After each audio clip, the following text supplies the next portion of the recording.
Good evening students, welcome back to take your classes. हम class 10th का chapter number 6 life process study कर रहे हैं, जिसमें हम उसके दो पार्ट कवर कर चुके हैं, न्यूट्रिशन एंड रेस्पिरेशन। तो आज हम उसका थर्ड पार्ट स्टडी करेंगे, जिसका नाम है transportation. Human beings like other multicellular organisms need a regular supply of food and oxygen. बाकी सभी मल्टीसेलुलर ऑर्गेनिज्म यानी कि जिसमें एक, दो या दो से अधिक सेल्स पाई जाती हैं, उन ऑर्गेनिजम्स की तरह ह्यूमन बीइंग को भी जरूरत होती है रेगुलर सप्लाई किसकी, खाने की और ऑक्सीजन की। इसके बिना हम जीवित नहीं रह सकते हैं। This function is performed by circulatory system और ट्रांसपोर्टेशन सिस्टम।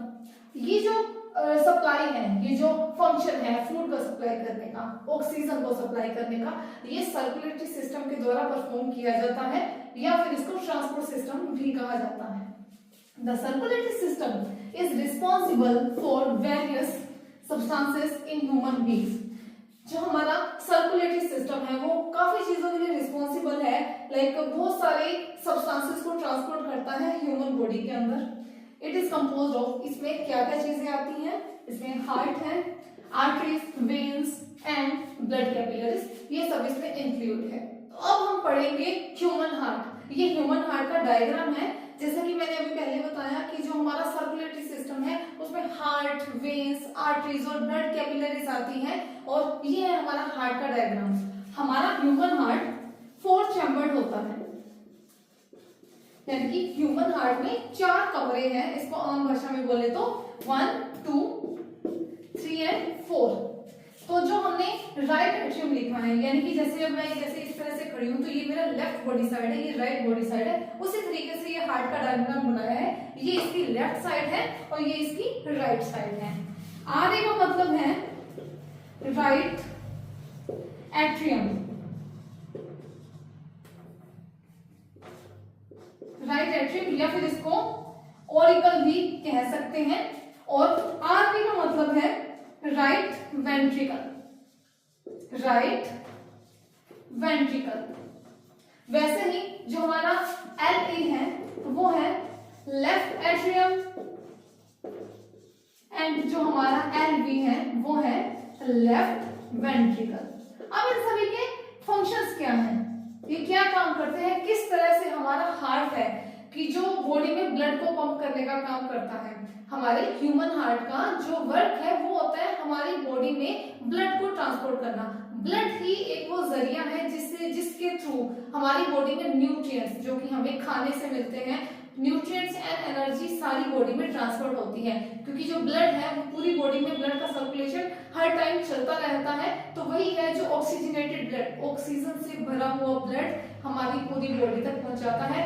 उससे ही न्यूट्रिएंट्स जाते हैं, जितने भी हमारी बॉडी में मिनरल्स, विटामिन्स हम लेते हैं वो ब्लड के थ्रू ही सारे बॉडी पार्ट्स में ट्रांसफर होते हैं।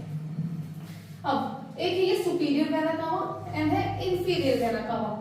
सुपीरियर वेना कावा यानी कि ये जो हार्ट का ये जो वेन है, वेना कावा यानी कि वेन है, इसके थ्रू जो सुपीरियर का मीनिंग है जो हमारी अपर बॉडी है, हार्ट हमारा यहाँ है, हमारी हार्ट की जो अपर बॉडी है हमारी, यहाँ से डीऑक्सीजनेटेड ब्लड यानी कि carbon dioxide rich blood enter करता है हमारे ह्यूमन हार्ट के अंदर।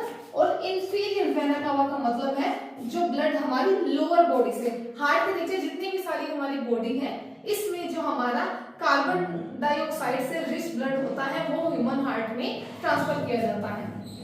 तो ये लाता है ब्लड अपर बॉडी से, और इंफीरियर वेना कावा का काम होता है लोअर बॉडी से कार्बन डाइऑक्साइड रिच ब्लड यानी कि डीऑक्सीजनेटेड ब्लड को लाना।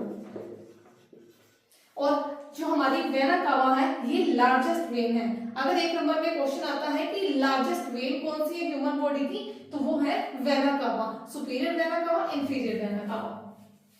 यहां से ये ब्लड हमारे राइट एट्रियम में ट्रांसफर किया जाता है। राइट एट्रियम में ब्लड आ गया जो कि है कार्बन डाइऑक्साइड वाला ब्लड, राइट एट्रियम से हो जाएगा राइट वेंट्रिकल में। ये कॉन्ट्रैक्ट करेगा, रिलैक्स करेगा, ब्लड को लेगा, कॉन्ट्रैक्ट करेगा, फिर ब्लड जाएगा राइट वेंट्रिकल में। अभी जो ब्लड है वो हमारा कार्बन डाइऑक्साइड रिच ब्लड है।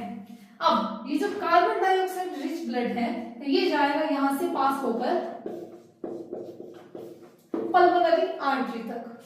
पल्मोनरी आर्टरी, यहां से कार्बन डाइऑक्साइड रिच ब्लड बाहर गया पल्मोनरी आर्टरी में। अब ये पल्मोनरी आर्टरी इस ब्लड को लेकर जाएगी हमारे लंग्स में, क्योंकि हमारे लंग्स ही वो प्लेस है जहां से कि एक्सचेंज ऑफ गैसेस होता है।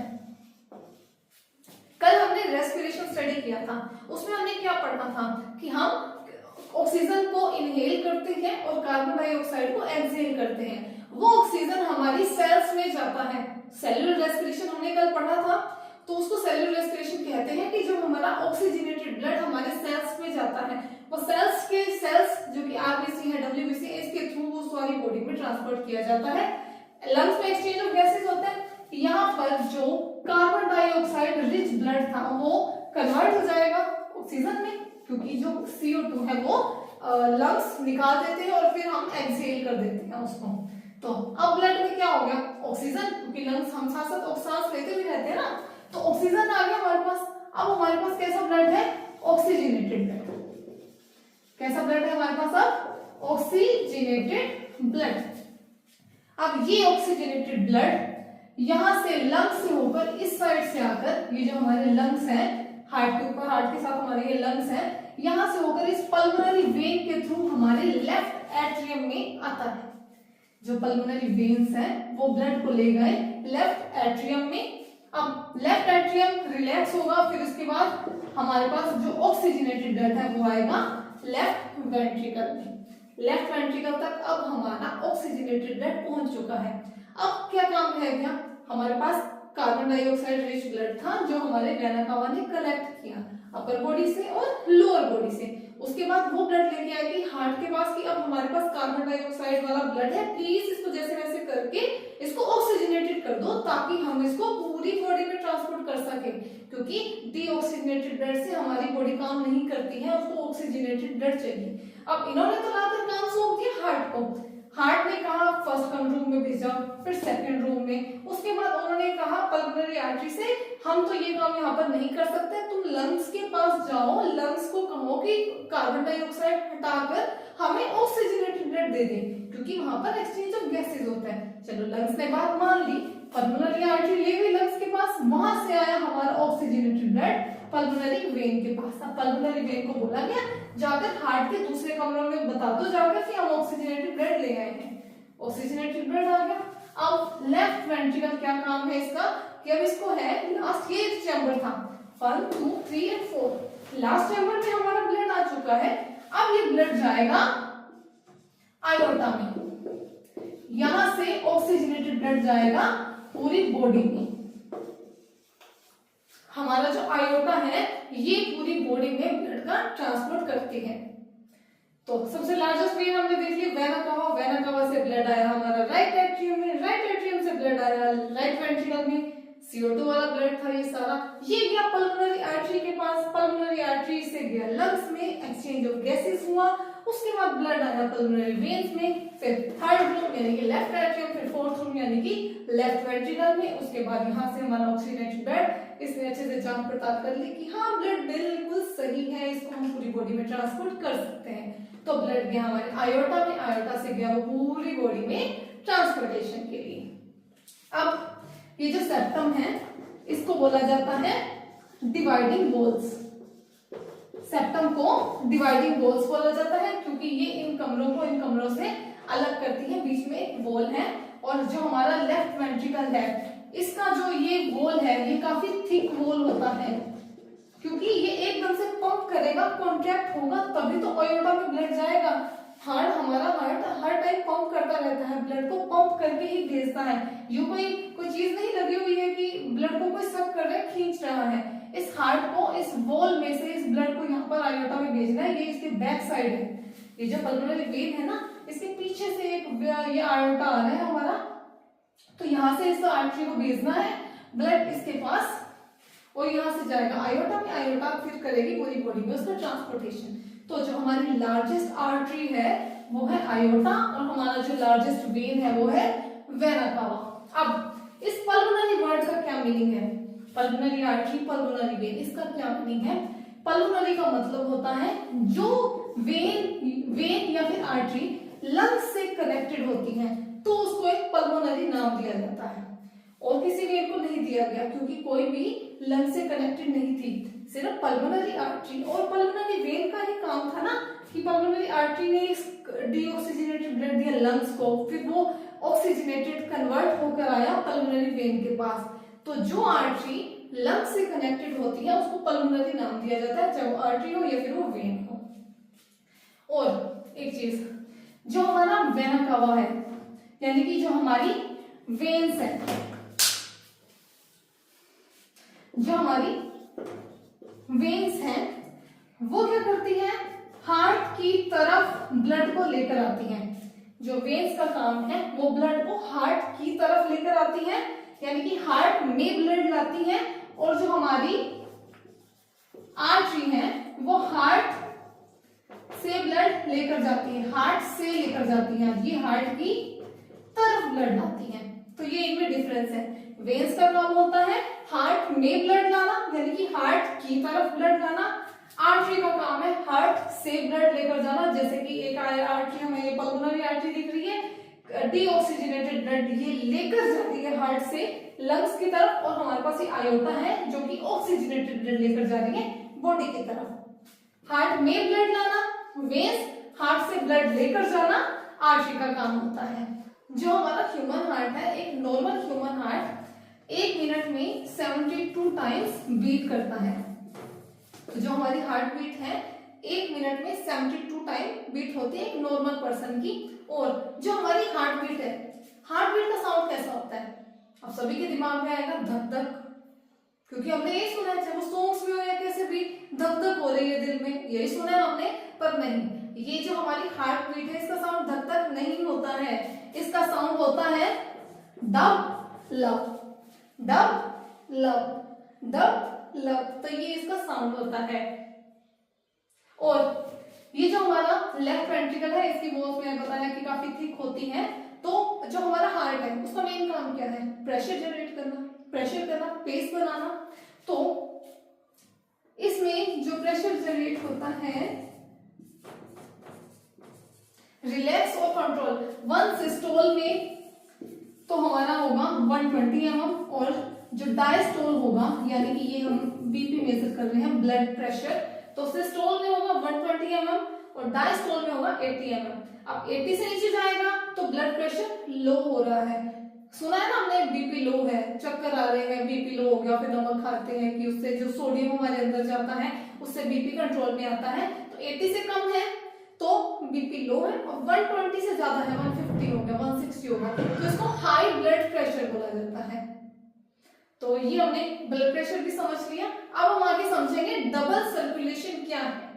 ह्यूमन बॉडी का जो सर्कुलेटरी सिस्टम है वो डबल सर्कुलेशन है। इसको डबल सर्कुलेशन क्यों कहा जाता है? क्योंकि ये देखिए, ये है human heart, lungs and body. तो इन 3 चीजों का कनेक्शन है हमारी बॉडी को ऑक्सीजनेटेड ब्लड देने में। जो हमारी वेना कावा है ये डीऑक्सीजनेटेड ब्लड को कैरी करती है हार्ट तक, हार्ट से ये पल्मोनरी आर्टरीज में जाता है, फिर वो लंग्स में जाता है, वहां जाकर इसका कन्वर्जन होता है। जो ऑक्सीजनेटेड ब्लड है वो लंग्स से मिल जाता है, क्योंकि लंग्स में गैसेस का एक्सचेंज किया जाता है। Exchange of gases take place in lungs, ठीक है। लंग्स में एक्सचेंज हो गया गैसेस का, अब हमारे पास आ गया ऑक्सीजनेटेड ब्लड। अब ये जो रेड से मैंने शो किया हुआ है ये ऑक्सीजनेटेड ब्लड है, ग्रीन से है ये डीऑक्सीजनेटेड ब्लड है। अब लंग्स से पल्मोनरी वेन्स क्या करती है? ऑक्सीजनेटेड ब्लड को कैरी करती है हार्ट तक। हार्ट में ये पंप होकर लेफ्ट वेंट्रिकल से आयोटा में जाता है, आयोटा से फिर ये पूरी बॉडी में ट्रांसपोर्ट किया जाता है। तो लंग्स का अलग सिस्टम है, नीचे बॉडी का अलग है, तो इसको डबल सर्कुलेशन सिस्टम कहा जाता है।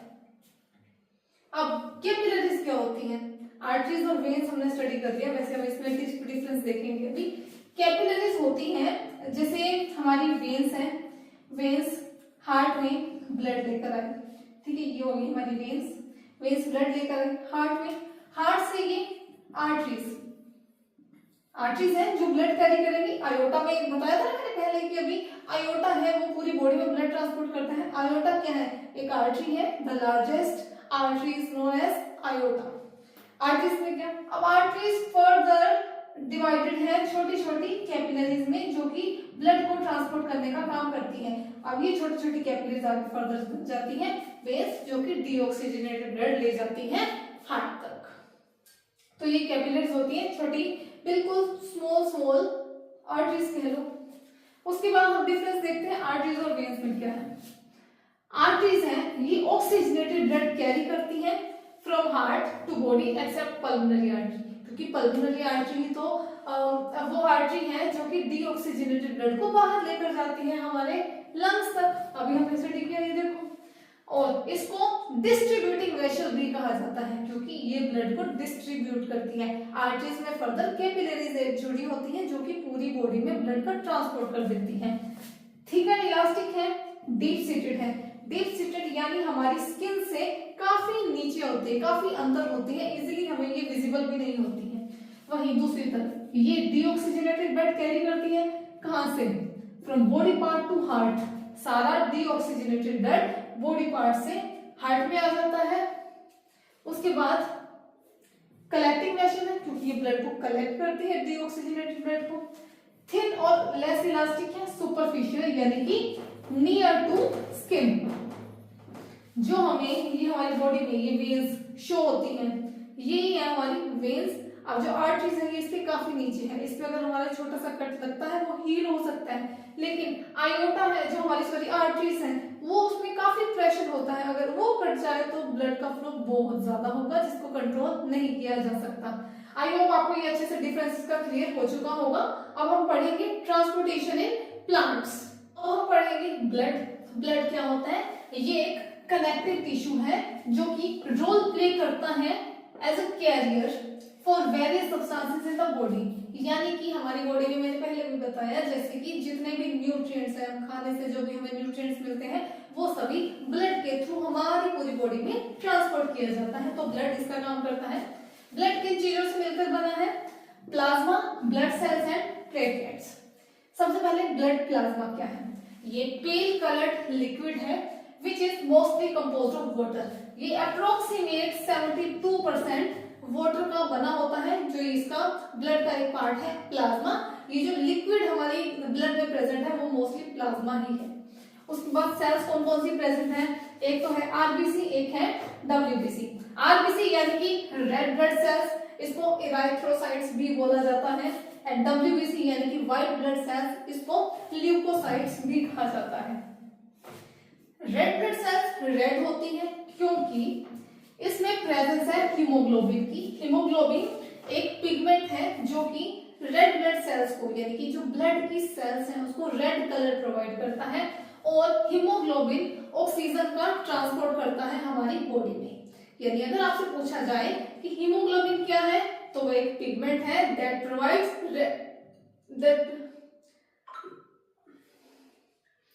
तो अगर आपसे पूछा जाए हीमोग्लोबिन क्या है, इसका क्या फंक्शन है, तो इसमें हम कहेंगे हीमोग्लोबिन एक पिगमेंट है जो कि ब्लड सेल्स को रेड कलर प्रोवाइड करता है।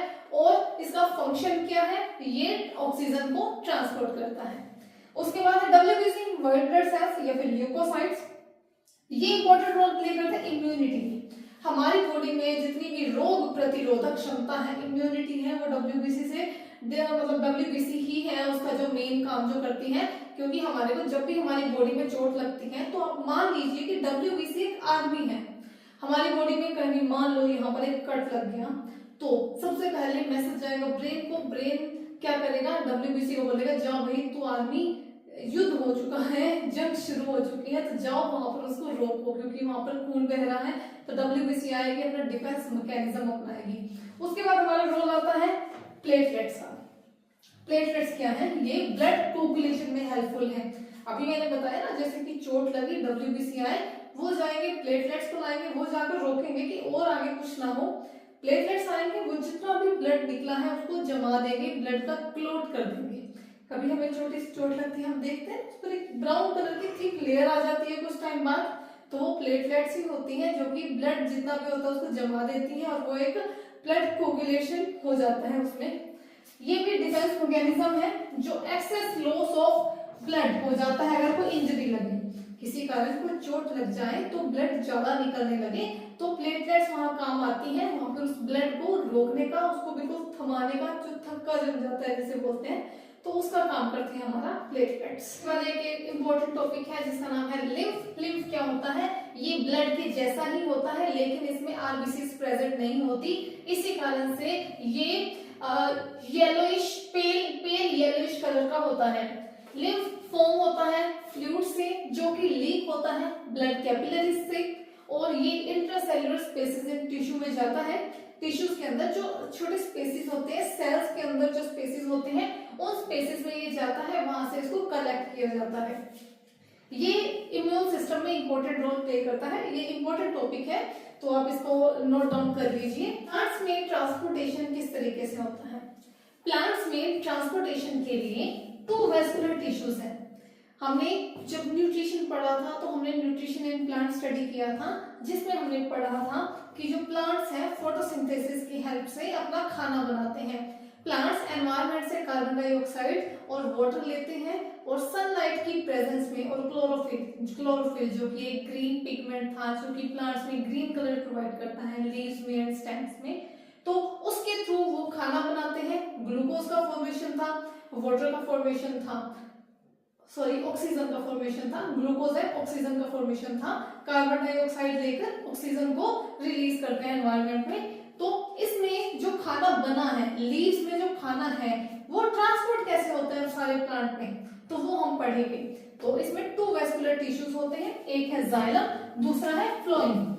अब जाइलम रिस्पॉन्सिबल है transportation of water and minerals के लिए, जो लिक्विड मैटर है वो ट्रांसपोर्ट करता है जाइलम लीव्स से रूट से सारे प्लांट्स में। इसमें ट्रैक्यूइड्स प्रेजेंट है, जाइलम वेशस, जाइलम फाइबर और जाइलम पैरेन्काइमा। जो जाइलम है एक कंटिन्यूअस ट्यूब बनाता है in plants which runs from roots to stem. एक continuous tube, one way system होता है इसका, क्योंकि जब हम पौधों को पानी देते हैं तो हम उसकी रूट्स में पानी देते हैं, तो रूट से एक वन वे सिस्टम इसका जाता है, रूट से स्टेम, स्टेम से लीव्स में ये और बाकी पार्ट्स में पानी का ट्रांसपोर्टेशन करता है। ये वाटर मिनरल्स कैरी करता है रूट से other parts of the body तक। वन वे सिस्टम है, रूट्स में पानी है, सोइल में मिनरल्स है, वहां से हमको कैरी करता है, ये सभी चीजें इनका हेल्प करती है। इससे एक वन वे ट्यूब बनती है जो कि पूरे बॉडी पार्ट में प्लांट के पानी और मिनरल्स का ट्रांसपोर्टेशन करता है। उसके बाद फ्लोएम फर्स्ट यानी कि फूड, फ्लोएम फूड का ट्रांसपोर्टेशन करती है। तो इजीली आपको याद रहेगा, जाइलम एंड फ्लोएम 2 टिश्यूज है।